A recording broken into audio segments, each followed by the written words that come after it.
Yo, what's up guys, it's your boy Sami here. Today we are gonna see, what if Naruto was son of the great Atlas? Part 1, hope you'll enjoy this video. So before we start, please subscribe to our channel, and like this video. So let's get into the video. Green. Naruto loved the color green, the color of nature. It was often proven that his favorite color was orange, and most agreed with that, but Naruto secretly loved the soft color. It reminded him of the training he received on Mount Myoboku, and all his friends within the Summon's realm. It was one of his favorite memories actually, his banter and meals with the elder toads, Ma and Pa. Their choice of food wasn't to his particular liking, but just sitting at the table with them, talking like a family. It really made him feel like he was home. Naruto sighed to himself, no point in reminiscing about old times yet. He couldn't really help it though, it was raining, and the rain always brought back memories he didn't really know why, but it was almost like an old lullaby. Naruto stretched, rising up from his meditative position in the middle of a large forest. It had been 4 days since his life had been royally messed up. A new world, time, dimension, everything. Well, almost. Naruto started walking, letting the rain fall on the small dry patch of grass he had been sitting on for the last few hours. He had on his customary orange and black jumpsuit with his sleeves rolled up. His right arm was covered entirely with bandages. He had tried to contact Kurama, or the souls of the other Biju that resided within him, but when he arrived within his seal, they were all sleeping, and showed no intention of getting up. How troublesome. Naruto snorted at the familiar phrase, and kept walking under the trees, the storm maintaining its storminess with dull rumbles, and huffs of cold wind, pondering rain or wind. His mind was lost in thought, as he kept walking. He had been trying to figure some stuff out since he arrived in this place, but well, he wasn't exactly the brightest tool in the shed. He had arrived here at the behest of a dying god. He didn't really remember the dude's name, much less believing he was a god, but listened to his tale. Apparently, he was the god of the wild, primal fear, and nature's more peaceful aspects. He had goat legs too. Talk about trippy. Naruto thought he was an experiment of Orochimaru's for a few minutes after that. The fading god told him he was dying due to the lack of nature in this world, of how humanity no longer needed it, and, as such, destroyed it to accommodate for their growth. His domain was shrinking by the day, and the last few sanctuaries were soon to be under threat. As a dying wish, he bequeathed the remaining power to me, the last true sage, someone with a true connection to the fading power. He told him of the soon coming peril this world was facing, of how a sequence of long-feared prophecies were coming to pass, and the fate of this world was in the balance. Someone with his power was needed, someone who could support and fight for this world was required, and since he had just finished his duties, as the child of prophecy, he was the perfect candidate. So, without waiting any further delay, the god bequeathed his domain to Naruto, and then faded away. Leaving him there. In the middle of a cave. In a different dimension. With no clue as to how, where, or what he was supposed to do. You can probably imagine how that went. Using his anger and desperation, he blasted his way back up to the surface of the new world he was in, and he wasn't really sure how to handle any of what he was seeing. Large metal towers everywhere. He was standing in a forest area, but all around him, large metal constructs, and hundreds of thousands of people bustled about in a dull roar of activity. And then he switched to recon mode. And since that time, which was 4 days till his present time, he discovered several things. He could still use his chakra, his summons however, didn't work. He could still use it, and his Biju tenants were still there, though significantly weakened, and sleeping. This world was known as America, and it was one of 7 continents on this whole planet called Earth. They spoke an entirely different language, used a different currency, and one other thing. Nobody had chakra. Nothing did. It was a horrifying discovery. But on a positive note, there were a few good things that came out of it. Apparently, his title, as the true sage, came with some merit. Spirits of nature came all out of the woodwork to meet him, and after he finished telling them all not to reveal his presence or whereabouts to anyone, they began to teach him. All 6,000 of him. To save time. Which leads us to the present. Naruto was now fully fluent in most languages on this planet, a developed understanding of how this works, and what rules it. The Olympians. It was a bit of a pill to swallow when he was first briefed by the spirits, but his existence in their world was all the proof he needed. Gods and monsters roamed this world, all of them with incredible powers, and all of it completely under the common human's nose. Fantastic. So here he was, still sitting in the small park that he first came here in, giving his chakra to the 9 sleeping Biju residing within him. They were regaining power, at a decent pace too, but the Biju had a lot of power to replenish. Even with his chakra helping them, they still had a way to go. He needed to move. Naruto groaned, walking to the edge of the forest area, staring at all the people just going about their lives, whether it happened to be a boring job or a fun shopping day. Maybe it was a rush to a late appointment, or possibly a slow walk with a bounce in their step, after having a satisfying date with a beautiful partner, or maybe they were just happy to be alive. Naruto sighed, as he watched them, his mind weighed heavily by his plight. How do I get back? He muttered to himself absently, and only had one conclusion. He would have to meet the Olympians. But would they really let him leave? One of their gods, a lost one, and a fairly powerful one at that, had given him his powers and domains. Would they really let him leave with the power from this world? He couldn't give it back. The guy who gave it to him was gone. What was he going to do? Naruto slid down the tree trunk he was leaning on, letting his feet splay out in front of him. What to do, what to do? You need to move forward, a voice said from behind him. Naruto didn't even flinch as he looked over and saw a small girl, in maybe her late preteens, with a small picnic basket and flannel dress staring at him. She seemed innocent enough, but her aura and eyes were telling him she was not as she seemed. Where do you go? Naruto asked faintly, a surge of depression taking over as he just spilled. My home is gone, my friends are gone, my family is long dead, and I've been given a task I don't even know anything about. Where should I go? Feel free to let me know, what Naruto said sardonically. He typically didn't get depressed, but what was he supposed to do? What? I don't know, but sitting here dormant won't help you. You can only truly know where you are going when you start walking. Step forward, Naruto Uzumaki, and keep going.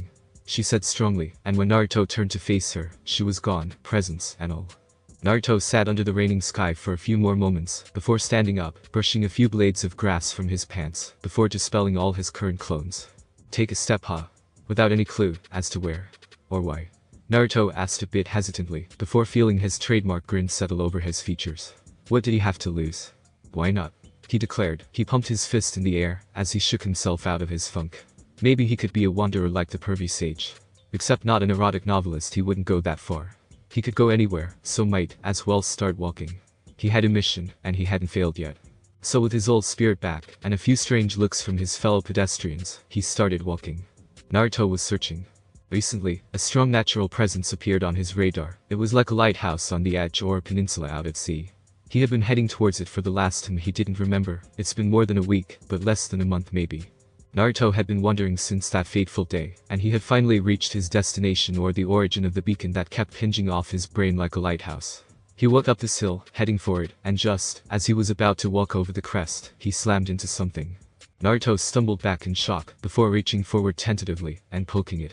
To his surprise, it touched something. Like an eggshell. He ran his hands over the surface, intrigued by what he was feeling. He was fairly certain the origin of the power was just over the hill, so what was this? Was it a barrier to protect it? Naruto drew on his, letting nature's power strengthen him as he focused. One thing he noticed about his travels was the power of nature in this world was in significantly less quantity, but it was also much more potent. He wasn't sure why, but maybe it had something to do with the blessing he received from Pan, the god who gave him his titles. He really wasn't sure how to feel about that guy, dumping this on him with no preparation or decent explanations. Actually, he was, screw that goat-legged prick. Naruto reached forward again, groping around for the barrier, and when he felt contact, he felt it give when he touched it, and, as he walked though, it fell off him like water, and reformed behind him interestingly.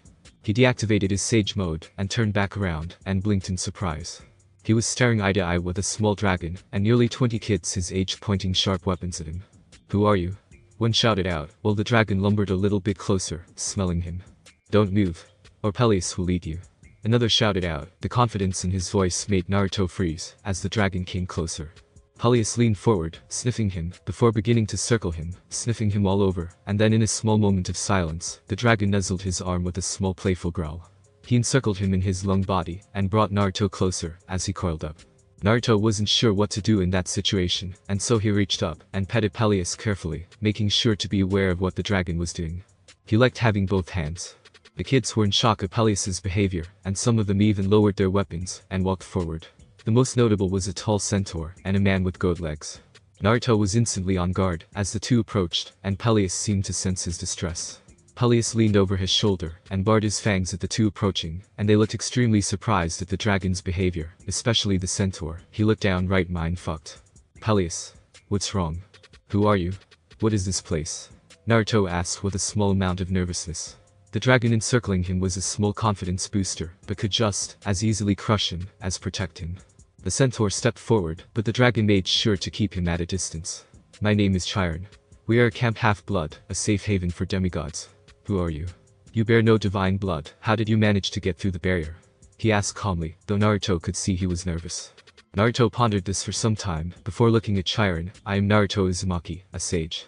I came here to investigate the source of a particularly strong source of natural energy. Do you know where I might find it? Chiron and the rest of the campers tensed, and Peleus looked at Naruto curiously, before taking his small talon and pointing up to a tree on the crest of the hill. Naruto followed his gesture and saw the source. The golden fleece. Naruto thanked the dragon and tried to climb out of his embrace. No. He tried to open the dragon's coils, and that didn't work. He tried climbing over, but his tail would come around and shove him back in. Naruto tried jumping, and his tail just caught around one of his legs, before letting this growingly disgruntled shinobi fall to the ground on his face, and then dragging him back. The campers weren't really sure if they should be laughing or not, as the dragon had never reacted to any of them like that. Naruto huffed in the center, before looking up and poking the dragon. "Mind letting me go?" Naruto asked, while the dragon simply looked down at him. Then slowly, Peleus threaded his head in between Naruto's legs, and started walking off with him. Naruto swayed, and grabbed onto the dragon's neck for balance, while the campers gave whimpers of dismay at seeing the stranger getting a ride from the camp's protector. Naruto steadied himself, as he watched Peleus give him a lift to the tree in question, and when they arrived, he raised his head, and lifted him up so he could reach it. Naruto patted the dragon's head in thanks, before focusing on the fleece. He reached for it, and right when the campers started to yell at him to stop, there was a large gust of wind. And then a pulse. Naruto felt his sage mode activate without his consent, and then the fleece started to glow brightly, as nature answered his call. The grass waved about, as flowers, and the surrounding greenery shone with luster and health. Naruto's eyes widened, a sudden light consuming his form like a Biju cloak, blooming like a star. The campers looked away in shock and awe at the amount of nature energy being released. Peleus watched on though, his eyes held only joy. When the light faded, everyone looked back, and was shocked at what they saw. A symbol. Naruto was standing on Peleus's head, a long white cloak draped over his shoulders with Tomo symbols along his collarbone that wrapped around his width. The center was open, showing his developed physique and ritualistic tattoo on his stomach. Above his head, the campers gasped at the symbol. Pipes. Pan's pipes.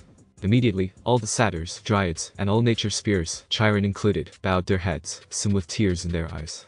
All hail Naruto Uzumaki, champion of Pan, the god of the wild, nature, and music. Chiron announced with a small amount of joy and happiness in his tone. All the campers bowed their heads in recognition, and Naruto was simply staring down at them, before looking over so he could see Peleus's eyes. "What are they doing?" The dragon snorted. Naruto wasn't really sure what was happening, but one thing was for sure. This place was weird. Naruto had eventually left Peleus to continue guarding the tree, much to his complaint, and left with the campers who apparently wanted to celebrate whatever had just happened. Naruto received a tour of the camp by several satyrs, who were eager to be around him. He figured it was because he was Pan's champion, which he figured was his will incarnate or something, which again didn't make sense, since the god pulled the vanishing act on him, after giving him this domain. He wasn't a god, he checked. He didn't have ichor flowing through his veins, a relief discovery. The tour was informative, and it became apparent that he had several followers here, all of them nature spirits. At the start, he had 4 guides, and now, he had nearly 30. It was partially annoying hearing them all have their unique descriptions of the camp, and he resisted the urge to ditch them all, so he could explore himself. The camp had several features, some of which caught his attention. The cabins for the god's children in particular, were arranged in a U shape, and each had a symbol over their door, some that Naruto recognized. A lightning bolt, Zeus. A trident, Poseidon. A dove, Aphrodite. A sun, Apollo, a wheat symbol, Demeter. In all of Naruto's travels and research, he came to one uncontestable conclusion. He didn't like Ares.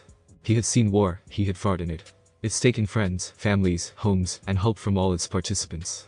It shed countless lives, and spilled oceans of blood, all for some squabble between their 2 leaders.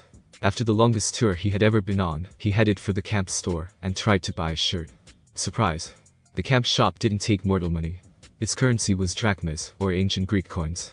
Naruto sighed, and tried to make a few deals with the cashier, haggling, and eventually, he walked out empty-handed, a little annoyed. Did that guy really think he could get one over on him?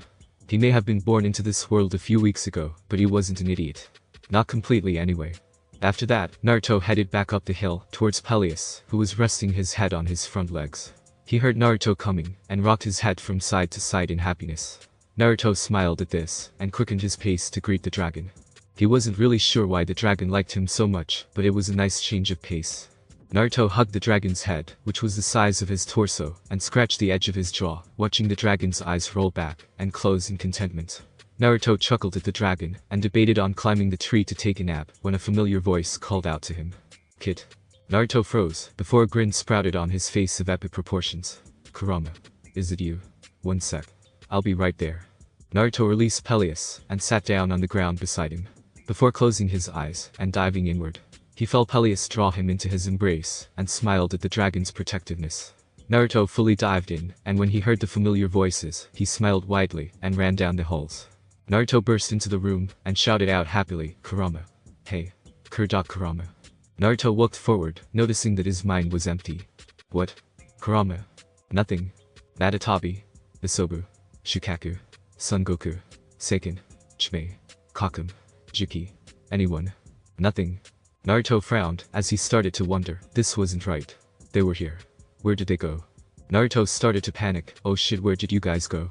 Naruto muttered, before walking aimlessly, shouting random names to reach out to them. Nothing. Naruto was now genuinely panicking. He was running through the halls of his mind. Kurama. Where are you? Kid. Naruto froze, before tilting his head. Kurama. He shouted out. Kid.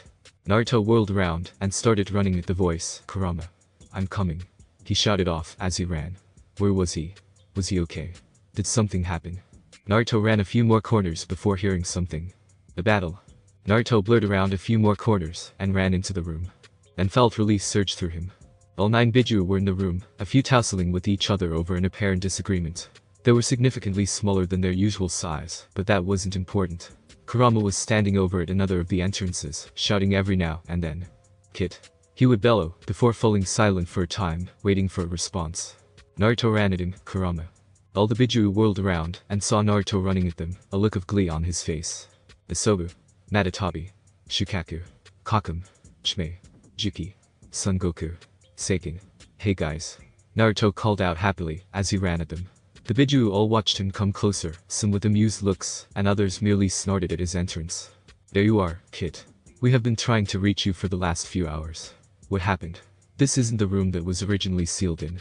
Naruto ran up to them and paused, his smile slowly dropping. Yeah, I went where you guys normally would be, but you weren't there. Did you guys wander? I mean, it must have gotten pretty boring being in the same place. The Biju shifted. Well, yes, but this is your chakra network. If all of us were to stay in a tunnel, we would destroy your chakra passages. Naruto blinked, before looking at them owlishly. Do you think that maybe you just moved to a larger point? I mean, there are a lot more entrances here, and it's bigger. Biju blinked at him with a similar expression. Well, I'll be damned, Gaki has a brain. Son Goku muttered in partial awe, while Isobu and Kakum snorted. Naruto grew a tick mark, and waved a closed fist at him. Oh, if you wanted a tussle, you should have just asked. Son Goku grinned and entered a defensive stance, lowering his center of balance, like you could best me. Naruto, channel my chakra. Kurama said suddenly, looking at Naruto with an expectant gaze. Naruto looked slightly confused, but decided what the hell. What was the worst that could happen? Naruto closed his eyes and focused, before a large orange glow started emanating from his chest, directly below his collarbone. The other Biju looked at the glowing spot on his chest, and Juki snorted. It's like those "you are here" markers on those tourist maps. The other Biju wondered what would happen if they flared their chakra, but refrained. They were still in a point, and since the seal wasn't able to regulate all of them, it may have been created by death, but regulating 9 Biju was a bit of a stretch actually. Kurama pointed to the rest of them. Why are you here? Naruto nearly fell over at the blunt question, while the other Biju frowned. I wasn't aware that we weren't welcome. Isobu said dryly. Kurama shook his head. No, I'm asking why you are fully here. I recall you leaving a small amount of your power and souls here to communicate, so why are you fully here? The Biju opened their mouths to reply, but closed them silently and thought it was true. They were here, not somewhere else. They were fully present. What happened? It is strange, I will give you that, but I was unaware of this. Do any of you know? Juki said evenly, though you could tell he was intrigued by what happened. The Biju went about examining themselves, checking their pulls, and identifying themselves as their primary selves, whatever that meant. Natatabi didn't bother doing anything, as she simply sat on her haunches and watched everyone else. Kurama didn't bother either. Instead, he was poking his tails into different passageways to see what happened when Naruto channeled his chakra. That was a discovery in itself. According to whatever passages Kurama was inside and channeled his chakra, he could see it mark on his skin. That was rather amusing at first, as Kurama and Natatabi tried to guess which way was which before Naruto channeled his chakra, which got old real quick. I'm not a map. Naruto roared in comical indignation. Kurama only laughed while Natatabi flicked him with a paw. Good thing too. Your sense of direction is less than inspiring. Natatabi laughed, as Naruto staggered a few steps. Naruto looked indignant, but didn't reply. He simply smirked, and then laughed. He just kept laughing, and couldn't stop. Eventually, he managed to calm down, and stare at all of them. I'm glad you're all okay, he said with a massive grin. The Biju all chuckled at his grin and lumbered over, crowding around him and leaning down to his eye level. "Yeah, we are okay kids," Son Goku said. They all had a brief moment of laughter before focusing on their host. "So Gaki, where are we? I no longer sense the abundance of chakra in the outside world, and from what we have seen from your eyes, it is not the elemental nations. What occurred while we slept?" Naruto frowned and then began to retell the tale of how he had just finished coming home from the Third Shinobi War, how Sasuke had said goodbye, and how he had just had his replacement arm attached before being whisked away. He described it like the Horatian, but it was green instead of yellow. When he regained his senses, he was in the audience of Pan, a Greek god of nature and the wild. Apparently he was dying from his lack of domain in this world, so he bequeathed his power to him, and sent him on his quest to aid the child of prophecy in this world. The Biju listened to him, eyebrows lifted at the idea of gods and goddesses in this world that actively meddled in mortal affairs. "That's disturbing," Isobu said after a long pause, before looking at Shukaku. "Sand armor will be needed immediately. If this world has gods meddling and fooling around to save time, we need maximum defense of all times." Shukaku nodded in response, though his maniac grin was in place at the idea of fighting immortals. "But first," Kurama said, catching all the Biju's attention, "we need to allocate ourselves either back to the room we were once in, or split up to our own Tenketsu points. We can't all remain here. The flow of chakra would destroy his chakra coils, and most likely kill us all in the process." "But Foxy, we can't die, remember?" Shukaku said with some giggles, and Natatabi frowned, as he pieced together Kurama's thoughts. "In the elemental nations, yes, we couldn't. We could be defeated, but we would reform. We aren't in the elemental nations anymore. The nearly complete lack of chakra in this world is unsettling. The fact is, if we even could reform, the likelihood we would be whole again, or even come back at close to full power, or even half, is minimal." "That was a bomb." Naruto paled. "So, if I die, all of you will too?" They all looked down at him, and frowned at his face. "Probably, yes. Our life now is in your hands, Naruto, we trust you. And if you do something stupid, we will be there to pull you out. Consider this a promise of trust, and mutual need of survival," Seiken said. And all the Biju nodded, and then smiled. "We are glad it's you though, kid, anyone else would have been horrid. Imagine if it was B." All the Biju shuddered while Jiki looked annoyed. Naruto took a few breaths to calm himself, and then smiled at all of them. "I won't die. Not so long as I have you guys to look out for. I promise." Natatabi purred, and rubbed her cheek against him, while Kurama only grinned, and the rest of the Biju nodded in agreement, small smiles in place. Naruto smiled at all of them. "We got this. I'm Naruto Uzumaki Namikaze. Nobody is gonna take us down." He roared with a fist pump, confidence radiating from him. "Geez kid, we got it, now calm down will ya? It echoes here." "Sorry." Naruto opened his eyes, and smiled, as he looked down at his chest. 9 small flows were moving across his chest. They had agreed to meet him in the original room every night, and until then they would remain in separate points. It would help take the strain off from having 9 chakra monsters within your chakra system. Each should move to one of the 8 inner gates. Shukaku sat at the first gate, the gate of opening. It allowed him to manipulate sand and such in the outside world because of the proximity, and helped strengthen it. Natatabi sat at the second gate, the gate of healing. Isobu sat at the third, the gate of life. Son Goku sat at the fourth, the gate of pain. Kakum sat at the fifth gate, the gate of limit. Kakum had a unique job at that gate. She was the most level-headed out of everyone there, and such had the job. She was in charge of how much chakra Naruto could expel at one point, regulating it, and preventing massive damage should a burst come through. She also held him in control, and as such, having his already astronomical reserves were added to the power of all 9 Biju. Seiken sat at the 6th gate, the gate of view. Jimei sat at the 7th gate, the gate of wonder. She had a special job, as well. Should Naruto have any issues with chakra, or he and Kukyo couldn't keep up, she could pick up the slack. At this gate, chakra that surrounded him became so potent it ate his skin away faster than Yakai, so her insect armor, and her ability to release massive amounts at once was perfect for an emergency release. They couldn't do this with others around, but it would be a pretty massive fucking bang. Daiyuki sat at the 8th gate, and the most important, the gate of death. Because he had the most experience with merging and working with humans, should Naruto ever be pushed to this point, he could take over and successfully regulate the chakra, while all the others focused solely on healing him. And lastly, Kurama, he sat in Naruto's actual chakra pool, the first he would draw on, and the person he would remain in the most contact with. He and Kurama had been partners for the longest, and while others would have their turn since Kurama was qualified to fit in any slot, he was needed at the head of the ship right now. All the Biju would be able to interact and give him chakra without opening the gates. It was just that those gates were the largest places for them to stay, and the most able to handle the strain. Should he ever have to release the 8 inner gates in combat, it would also give them a direct readout of his body, should the foe be too great for them to defeat. Naruto insisted on this, because if there was an enemy that all of them couldn't beat, he would face them alone to buy them time for them to escape. All of them agreed at the moment, though all of them made sure to cross their tails. It was rather funny actually because Shikaku couldn't cross his tail since he had one, but he took advantage of his human hands, and crossed his fingers behind his back. With this system in place, they all had a direct route to his mindscape, as well as his senses. They were part of the world, an extra aid, and a half-brains ready to back him up. If you can't guess who would be the half-brained one, you should feel bad. Naruto sighed to himself happily, as he looked around, taking comfort in the embrace of Peleus, the friendly dragon. Naruto was already growing attached to the little dragon, as he leaned back on his cool scales. He wished he could have had a companion like him. There's a massive badass looking out for him. Well, don't I feel special? Kurama mumbled playfully, and Naruto snorted. Yeah, remember back then? When I was thrown off that damned cliff to meet you. Hell of a ride, huh?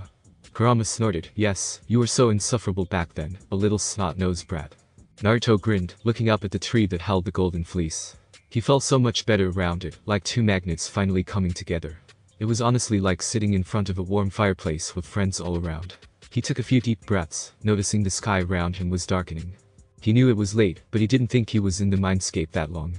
Must have been the two, not surprised. He leaned over to Peleus's head, and scratched it, earning a hum of approval, and a few twitches of his back legs, as he let himself feel relaxed. Naruto chuckled, and closed his eyes, a small canine poking out of his lip. Who needs a cabin? I got a dragon, as a pillow, come fight me. All the Bijus snorted in unison, but couldn't help but agree. The next morning, a bell rang him from his dreams. Naruto twitched awake, and sat up groggily, looking up. The sun was starting to rise, and early risers were getting up, and moving about.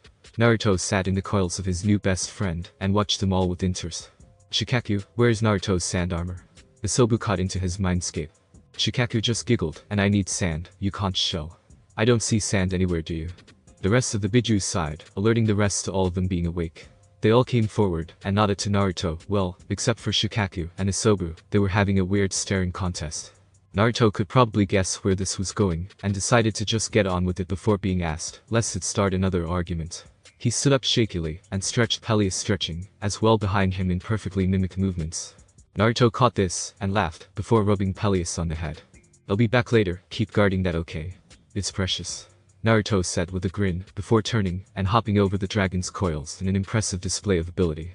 Peleus hummed in recognition, and shifted, before relaxing, and starting to snooze off. Naruto suppressed a chuckle, and headed into camp. He had small tests to run today, and he wasn't simply going to ignore it. Naruto walked over the campus, waving at everyone who waved to him. He had an early morning entourage of satyrs, and cautious drives. The satyrs had no issue being close, but whenever he smiled, and waved at a dryad, they immediately ran for cover behind the tree. Naruto frowned at this, and asked, is that normal? One of the satyrs looked abashed, and looked down in embarrassment. Well, no. Naruto frowned further, before turning to the trees, and walking towards a small crowd of dryads.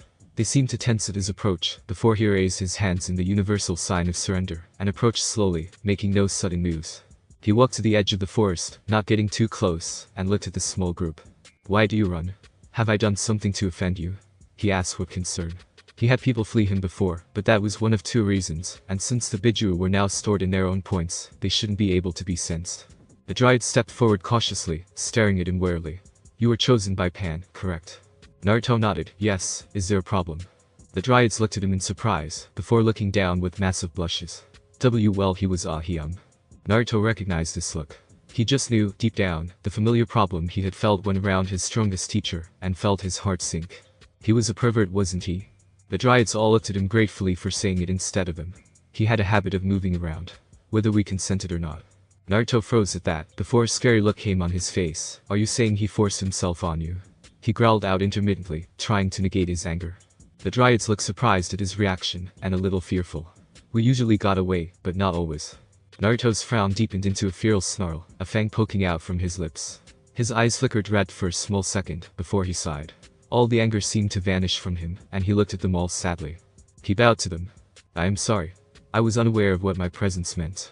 I'll leave you alone, and for what it's worth, I'm sorry about what he did. He said with a sad smile, before backing away, and turning back to the satyrs, who looked ashamed. You have a large area that is used for training or other destructive things. The satyrs looked surprised at his request, but nodded. We have a few training grounds, but if you really want to mess some stuff up, I would recommend going to the plains on the other side of the big house. Not a lot happens back there, and is often used as a mock battle zone. It's barely used anymore, but it's large and relatively clear. Be careful for other campers though, some might be over there. Naruto nodded, before turning and walking at a fast pace, leaving the small group of nature spirits behind. They all went about their business, though a few dryads looked curious as to Naruto's reaction. It wasn't perverted, or even suggestive he was angry. Angry at the idea someone would do that, genuinely bothered by it even. Who was he really?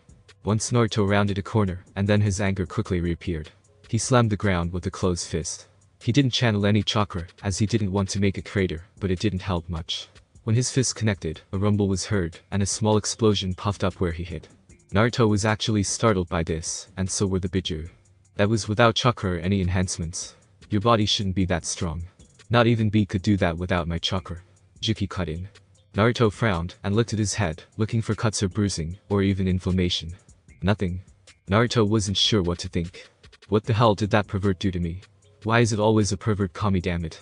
The Biju were genuinely confused, as well. I'll run a full chakra cycle when you sleep tonight. Jiki, can you check his tissue and blood? Kurama asked. Jiki nodded, yeah, I'll do that later too.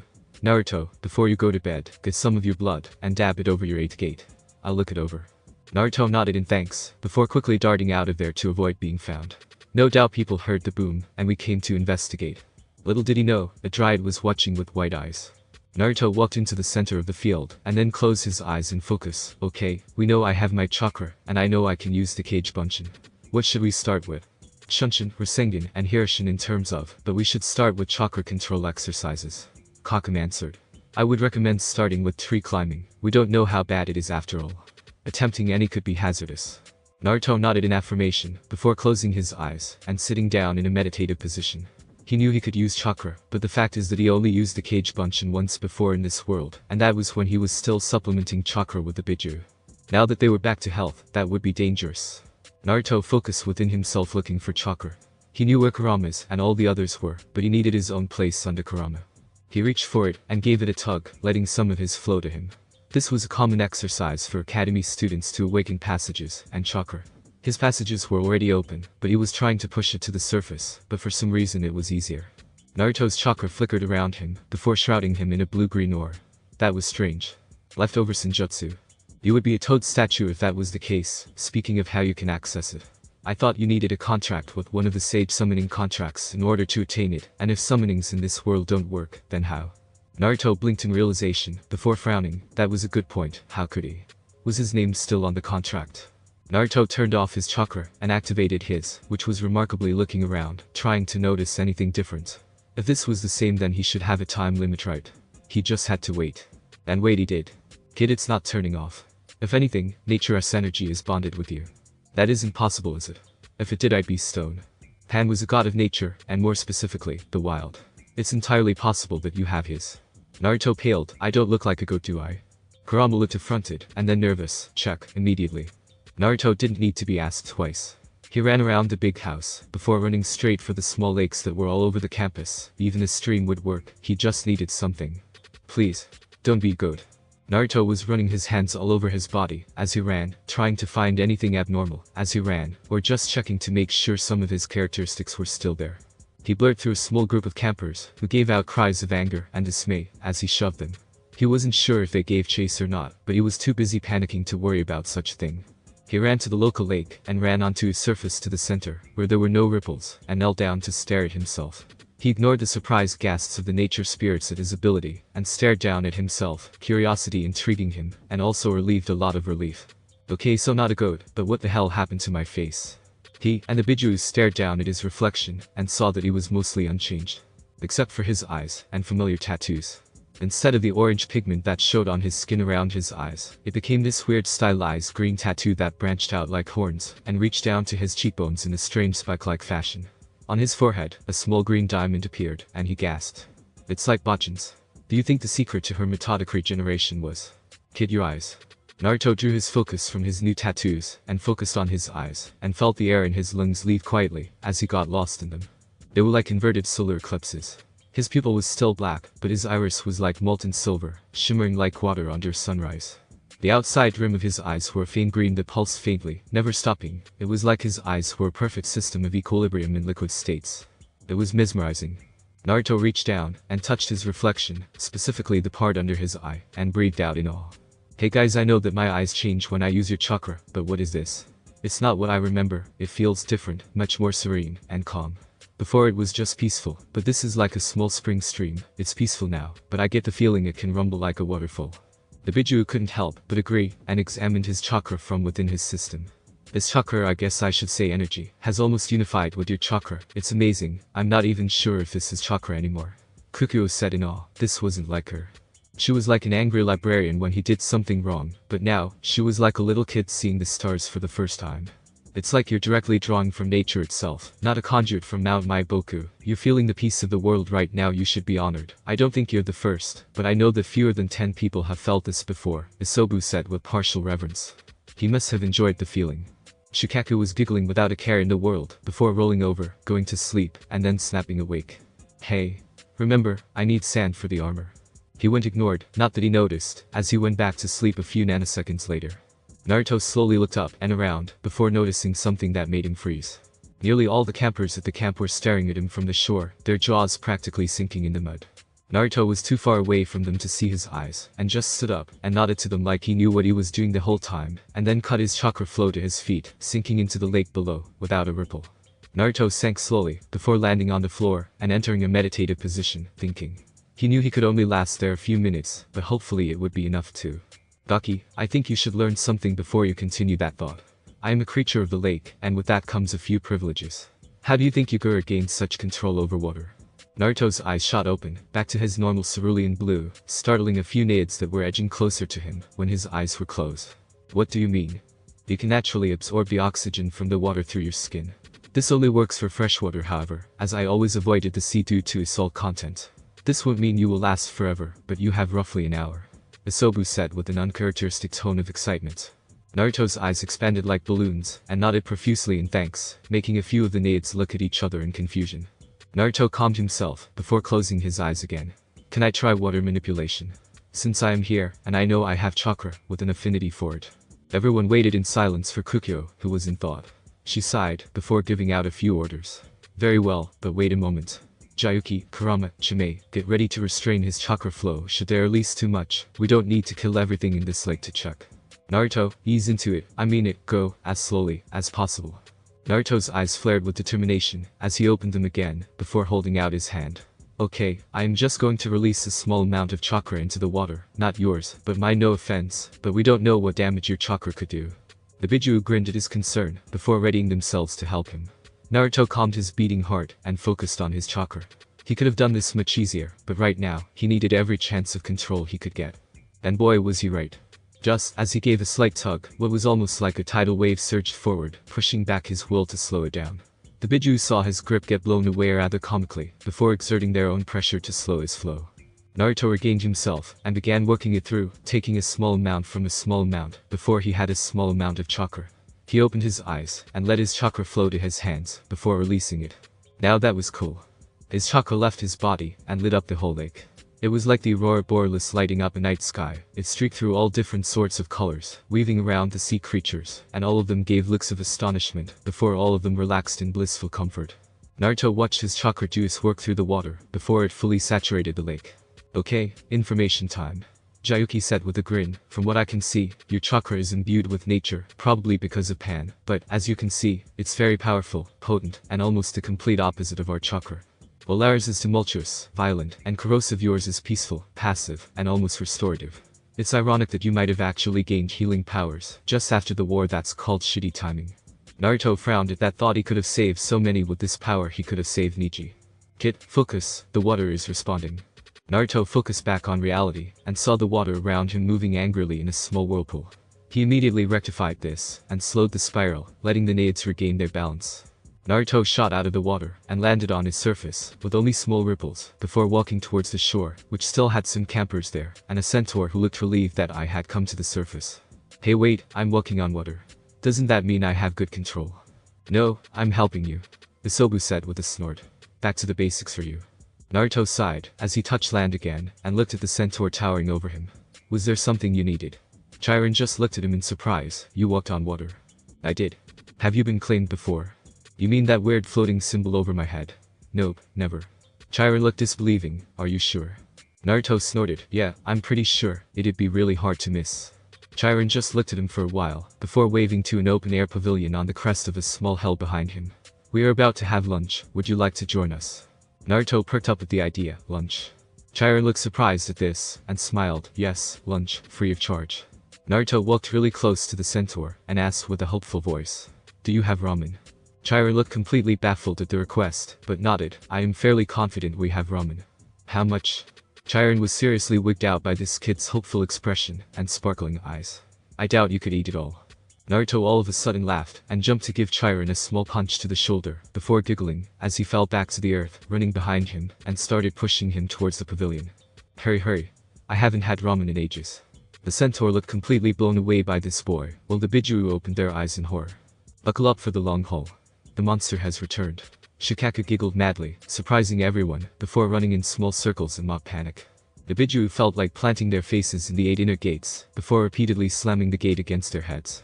Thanks for watching my video. Leave a like if you enjoyed my video, and also do consider subscribing to my channel for more awesome content. See you next time. Till then, sayonara.